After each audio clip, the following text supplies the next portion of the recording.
Welcome to Soulful Practices podcast. I'm your host, Michelle Holling-Brooks, and over the past 20 years, I have been on a journey of healing and awakening. I'm also a coach and practitioner for clients on their journey of unbridling their true self.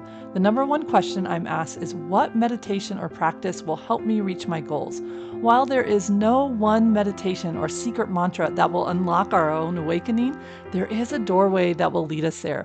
And that's the doorway of learning and cultivating the skills of self-reflection and contemplation. Each episode of this podcast offers you pocket teachings and practices that you can implement right away to help you courageously connect with living your authentic soul-led life.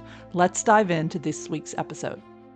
Hello. Michelle Holling-Brooks here, and I am really excited to dive into episode 35 of Soulful Practices.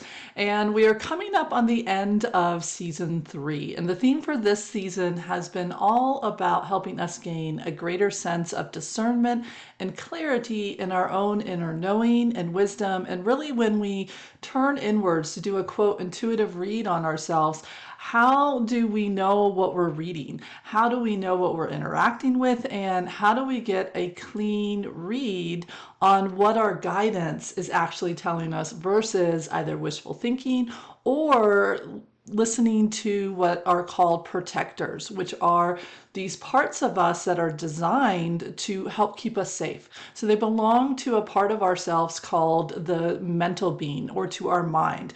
And our mind has the strongest default setting is its survival and guidance system. It's not a bad thing. We need a way to adapt and meet the environment around us, especially when we have lesser degrees of influence over what is happening, how we're being interacted with, what choices we actually have available to us. We need a mechanism that helps us say, hey, I know how we want to survive. I know how our heart is guiding us to lean in and to respond. But if we don't have the resources inside or outside of ourselves to hold center with that choice, it's actually going to disempower us. It's actually going to lead us open to pain or suffering or hurt, right? And so our survival system is not designed to make our life a living you know what. It's actually designed to help us meet those moments where it is running in a way that is outside of wholeness, meaning that the people around us are lost in their own separation and therefore acting from a place of wounds, a place of their own survival mechanisms. We're looking at something way bigger that's working in our community, in our collective, in our country, in our world, that's outside of our quote sphere of influence. And we started off this whole season with a quote by Viktor Frankl. And that quote was that in between the stimulus and the response, there is a space. And that space, if we can lean into it and we can illuminate what is guiding us, what are the different drivers within us, we have a choice. And the second quote that I shared from him was that when we cannot change our outside circumstances, we are forced to change inside of ourselves. The question is then, how do we change? Do we change and adapt in a way that helps us just meet that moment and survive? Maybe, but then if we hold tight to that change and that becomes our normal, then we're acting from a place of scarcity, a place of reactive, a place of like constriction, like a straight jacket that just keeps tightening and tightening itself on our system, and little by little making our world smaller, reconstructing the way in which we move, moving from more fear, more trauma adaptations and survival adaptations that feel like us but really aren't us. So this season we've been tapping into that space in between, looking at what is motivating our choices so that we can choose to grow. We can choose to respond to that moment where we might feel out of control, like there are no choices, like we don't know what's happening, that we can find the choice that maybe isn't perfect, but the choice that will bring us into more balance, more wholeness, and more freedom instead of more restriction, more reactivity, and more feeling cut off, alone, and isolated. And that to me is what healing work is about.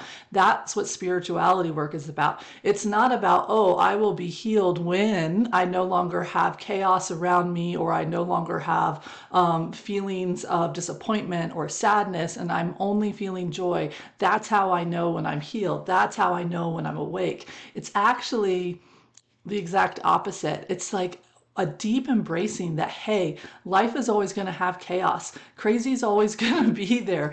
Unspeakable things are going to be in my world. Things outside of my control that I like and that I don't like. Those positive, healthy, amazing surprises. And then also those ways in which I feel like I've totally followed my guidance, been in my knowing, and yet it's still not working out, quote unquote, well. It's not that you didn't do it right. It's just that that is part of living in holism. And so to me, the healing and spiritual journey is saying, how do I embrace that? How do I work with this chaos that is around me and trust that there is a thread in there? That if I can find that thread, if I can hold to it, if I can let it lead me and guide me, that I will be in the pocket, so to speak, of the flow that is optimal for me. That there are choices that will empower me and help me meet those tender parts of myself, help me respond more from current time instead of past pains, just pulling strings like a puppet through me, trying to get their needs met from years and years ago, past grudges or feelings of betrayal keeping me from leaping into new opportunities and new ways of being because of that fear of having the past pains happen and come forward again, right? So the healing journey is about saying all those fears are going to be there. I'm going to have happy moments and sad moments. However, what I have the choice to do now that I feel heal, i.e., remember my wholeness, is I don't have to be perfect. I'm going to have a life that's going to have ups and downs. I'm going to have moments where I feel triggered or upset or sad with current time losses and experiences. And I have the ability to sort, to see where a past pain is coming forward, tend to that, but also move forward into what is currently happening at the same time, working in that holographic place that allows me to then truly enter that liminal space, that space in between a stimulus and a response, and come forward in alignment with who I truly want to be. But to do that, we've got to be able to read clearly, and we've got to be able to discern and sort through these very real parts of us. So that's what we've been working on in season 6, or not seasons, sorry, and Connecting with Joy, my private podcast area. They're entering in season 6. So sorry, just had a crossover thing, which they're pretty much working on some of the same things, but going a little deeper into the elements. If you ever want to join me over on Connecting with Joy, you're enjoying this free podcast, then definitely take a look in there to Connecting with Joy. It's an amazing community and container, and I absolutely love it because I get to interact once a month with all the members and live calls. Oh, it's so amazing. Anyways, back to this container. My brain got a little scrambled there for a second. So in this one, in season 3, as we are working through those different aspects, the quote that I have for this month, I don't really know who to attribute it to other than the artist of who I saw created this beautiful like barnwood sign that I saw hanging at somebody else's place. And I was like, where'd you get that sign? Because I want one. And the artist's name is Lisa Floyd. She's a beautiful local artist to southwestern Virginia. And she had written on this sign, "Relax, unwind, and accept the crazy." And now I have a version of this sign hanging in my office, and it's been there for the past 15 years. And meeting every client that comes in that says this mantra, relax, unwind, and accept the crazy. And sometimes I just point at it and I go, do you want to read that to me?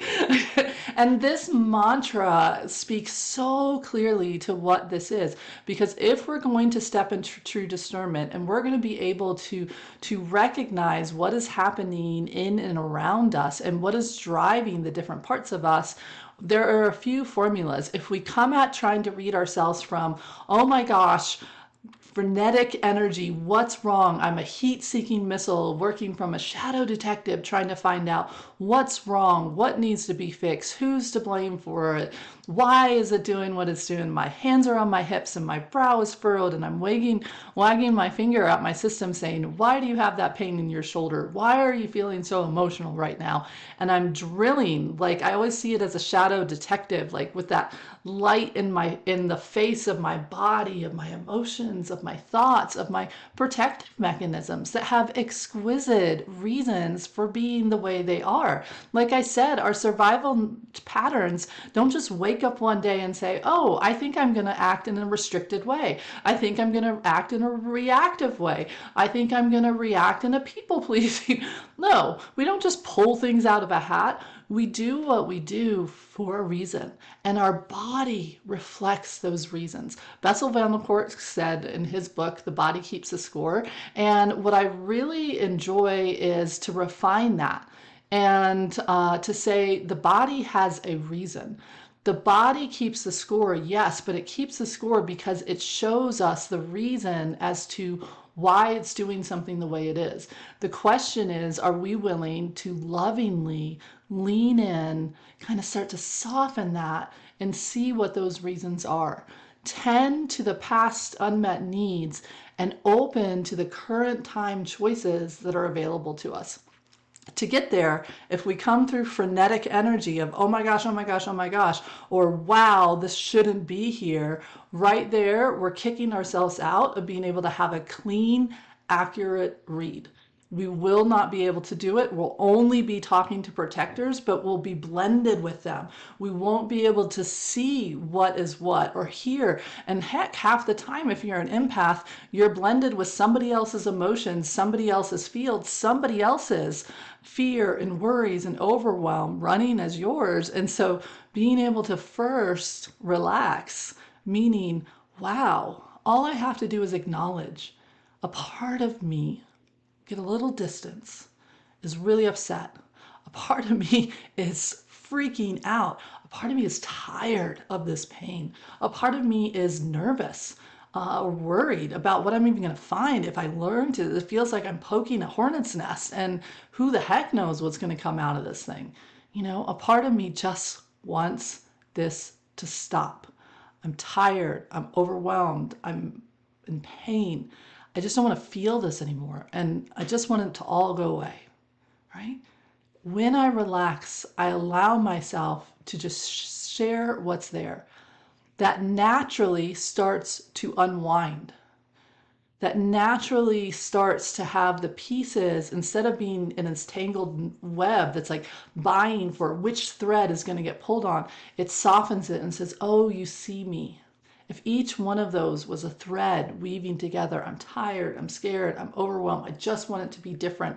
Like, I'm sick of being sick, like whatever it is we're up to, if we just kind of acknowledge those emotional states first and we allow ourselves to let ourselves, quote, see the clouds that are moving through the sky without trying to grab one of those clouds and say, this is how I am and this is all I am, I start to unwind, and allows me to then see each thread as its own individual thing, independent of each other. But yes, I can also now start to see the system that it's working in, how they are interwoven, how when this one gets activated, it resonates and enlivens this one over here. And then I get to see the system that's in there.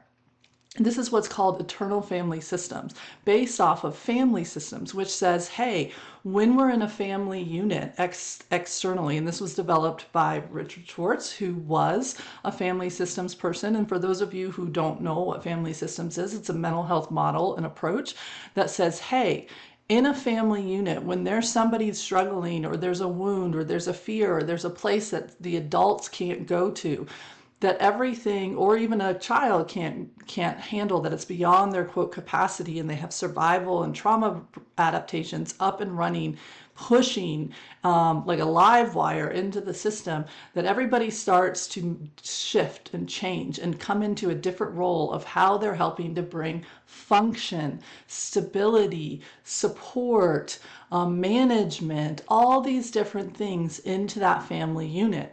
And instead of trying to typically kind of release the pain that's held in there, it's trying to manage the pain that's held in there, right? Because it's a closed circuit. So unless the different pain points, the different parts of the family that are struggling get the support that they need to start to relax and unwind and work through that, so they show up differently, the whole rest of the family has to adjust to work with it, right? When we're little, that's just the way it is.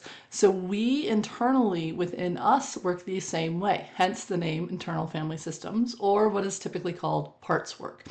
And when we have that, it's these fractured off pieces of us that are frozen in time. They only have the limitation of what it is. So learning how to talk to those fractured pieces of us that are frozen at 3 years old, meaning they only have the capacity and the perception of what that 3-year-old was, right? Or the angry teenagers that are just got their, like, I work a lot with teens out here, and so their hoodie comes up and the face goes down and the arms go in, and it's like closed, it's like shut, or the hoodie comes off and they stand up and hands go on hip with a power stance move and they go, this is wrong, it shouldn't be this way, why is it, and they're that beautiful, completely appropriate anger comes forward saying, wow, some part of me is not being honored or seen or heard. We have all these little parts within us, these little children who are scared and nervous and feel unseen and unheard or feel wrong. We have these teenager parts of us that are totally shut down or just thriving with this rage and anger of like, why is this the way it is? Right? We have adult parts of us that try to manage it and put it all back together and put it into a nice little neat box and say, this is the way it is, until it can't hold it anymore, and like the floodgates open, right? And it comes. And when we relax and when we start to unwind, we can see all that. Now, what happens though when we see it is the adult in us furrows our brow, looks at it, and kind of dismisses it. Kind of says it shouldn't be that way. Well, that was then, but this is now. Or that part of me should never respond that way because we know better now. So therefore, dot, dot, dot, or that person should not be responding that way. Or the system shouldn't be this way. It's wrong. It's broken. It's disrespectful. It's this, that, and the other. And who are they to ask me this question? Like whatever it is we're up to, typically what happens is the minute we relax, the minute we unwind and we see what we're holding and we start to acknowledge some of those feelings and emotions and messengers that are happening in our system, the defense mechanism of resistance comes forward. The defense mechanisms of blame and shoulds and it's not okay. I call it the righteous anger protector. That has every right to be there. However, it's not super helpful. It doesn't get us where we need to go. And so that next word in this mantra of relax, unwind, and accept the crazy is like, of course, not everything is going to make sense. And while, yes, should somebody not ask you an inappropriate request? Yeah. Should somebody take responsibility for themselves? Yeah. Should you have parts of you that maybe aren't responding that way? Probably. However, telling them that they shouldn't be doing that kind of is fighting against what is actually happening. Right? And that's the crazy making. What is the old definition of fine? Like that's definition that I'm not going to say on YouTube because I don't want to get canceled. But is that, that we are not fine. We are frantic.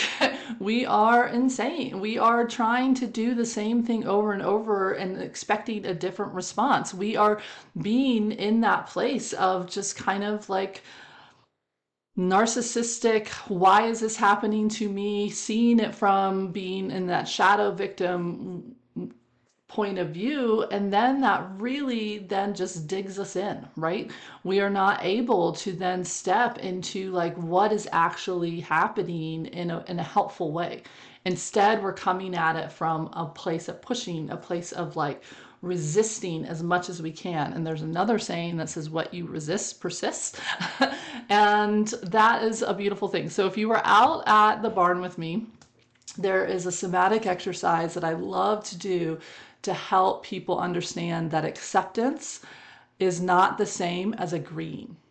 Agreeing is when I say, yeah, that really resonates with me. I feel aligned with that. That is not what acceptance is.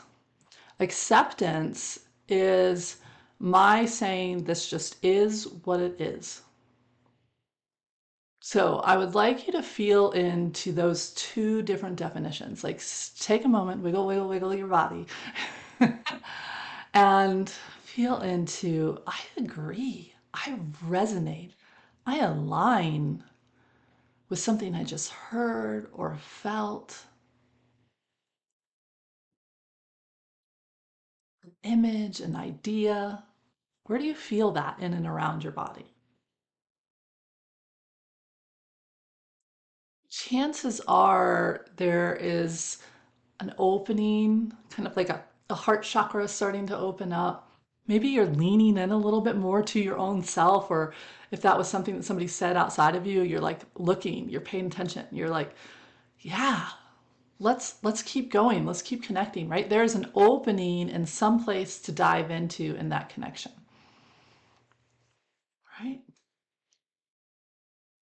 Now feel into, I just accept this is what is. It does me no good to try to say it shouldn't be this way. It should be somewhere else.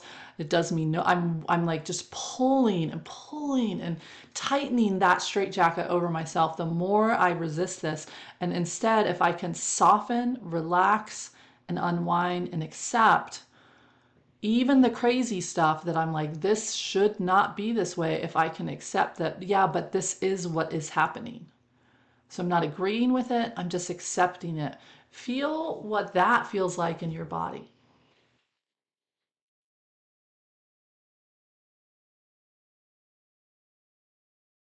Really get curious with this. You might have a part of you that's trying to say it feels like a submission, like a pushing down, like, okay, fine, I surrender, so to speak, but this is not the real version of surrender. I submit, I agree, fine, it is what it is. There's nothing I can do. That's not acceptance. That's just a fancy version of appeasement, right? So we want to really find what does acceptance feel like in the body? Because if we can feel it here in this moment, we know what that lifeline is calling us to it when we are in a place of struggle.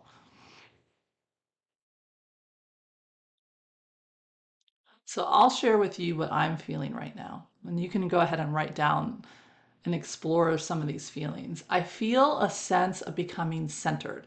I'm neither getting drawn in like I was acceptance, like, yeah, let's keep talking about this. I'm also not kind of folded arms. Okay, fine.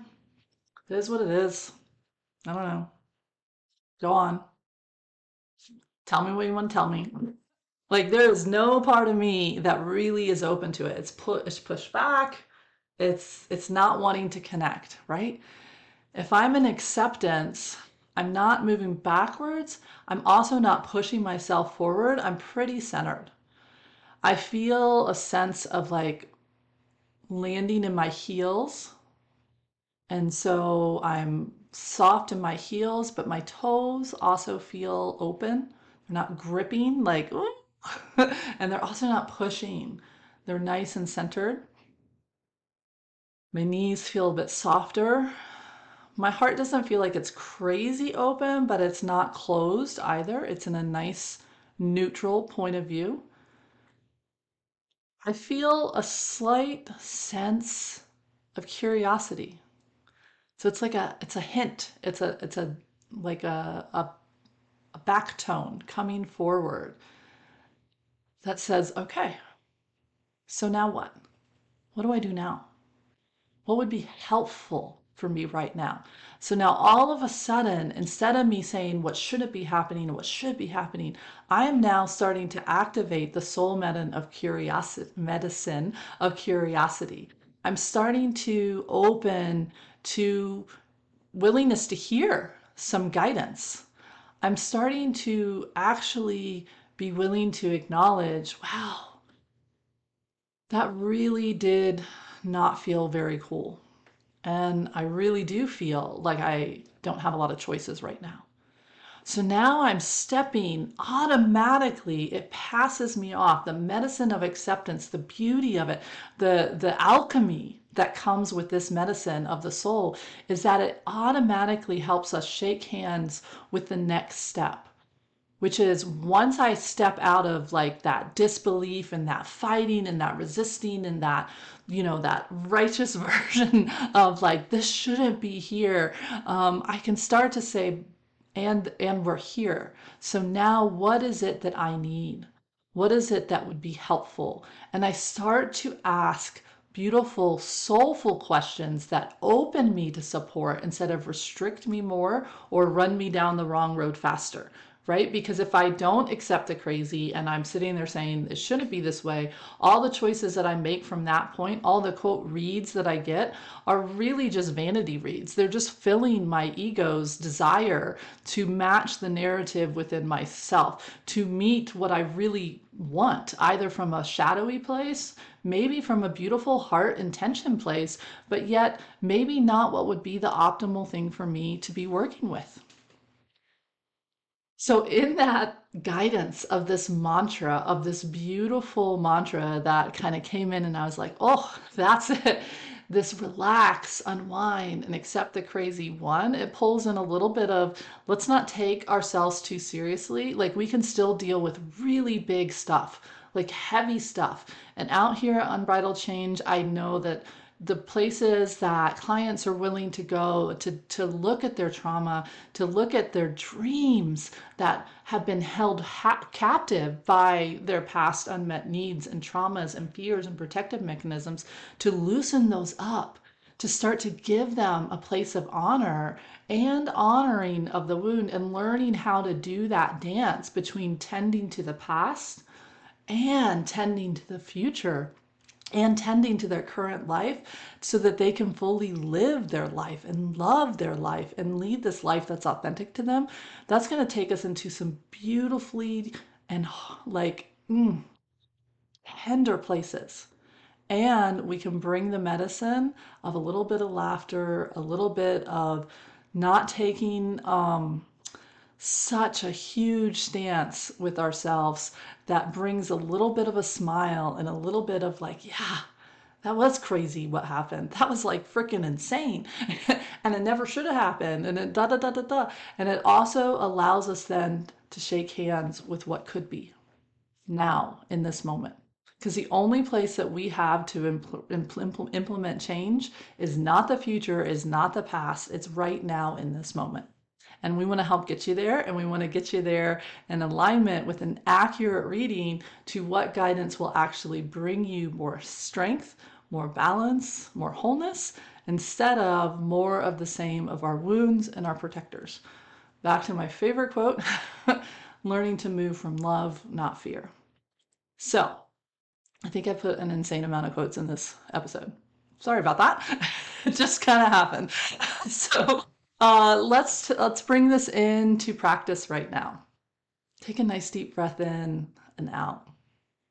And so we're seeking that place of that center. As I can start to relax, just feel that right now in your system.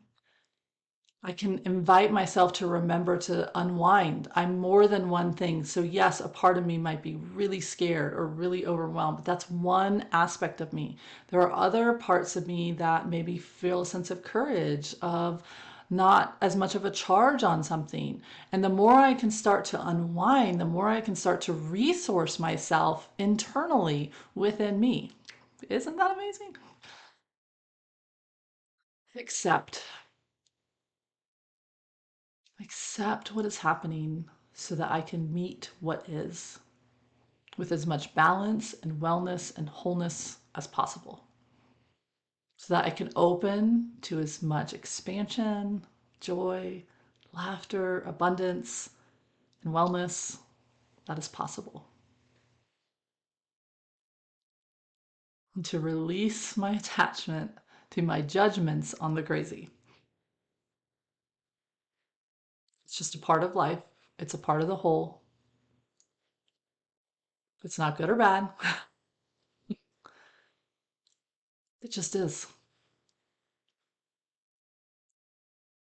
And so, if I walk with this mantra throughout the week, I challenge you to bring it forward. When you start to feel that frenetic energy, you start to feel the what I call the teenager like hoodie parts, or the superpose in a way that's bringing you into resistance, into avoidance, into a leaning in, trying to grab hold of something, or a pushing back and saying, I'm out, and in an avoidant or a sabotory way, that's your cue to find and open to the grace of acceptance. And typically, if we just accept the crazy of whatever it is that a part of us is resisting, that lets us get curious about what that is, where it's coming from, and then how can we best support ourselves for the highest good and benefit of all. So I invite you to gather that up this week and to take that into practice. Allow this intention of working with this mantra to continue to guide your awareness to the places where you do feel a frenetic energy. Remember, relax. When you feel this sense of just overwhelmed, too many things, or numbing out, or just this tightening of this like laces around you, compressing you, restricting you, unwind. When you find yourself in resistance or misbelief, or trying to rose-colored glasses, I didn't even talk about that, like trying to paint a picture onto something that is not what it is, to help yourself feel better, or to meet a survival fear or trauma response, that I'm going to release that version of what I'm projecting onto something and accept the crazy, and open then to what is. Once you open to what is, then that third part of my lovely manifestation formula is to engage. Engage in the dialogues that start to come forward. Start to follow the quote bouncing ball of your heart and your soul. Follow those questions, follow those curiosities that will bubble up from the heart, that will guide you into a more accurate reading then of what is happening, what would be helpful, and what actions to take that are in alignment with your heart and your soul. So I hope that this topic and this mantra is helpful for you. I'd love to hear how it influences you. Like I said, this has been one of my favorite ones that I continuously pull back on over the last 15 years. And I hope that it is helpful and a part of your world now too. Offering you light, love, and joy, Michelle Holland-Brooks. Thank you for listening to Soulful Practices. For more information on how to work directly with me or one of my guests, check out the show notes below. We'd love for you to also let us know what parts of this episode are speaking to you and how this practice is supporting you on your healing and spiritual journey. Please share this podcast with fellow seekers, travelers. Together, we can create a wave of soul-led beings in this world, offering you light, love, and joy on your journey. Michelle Holland-Brooks. Until next time.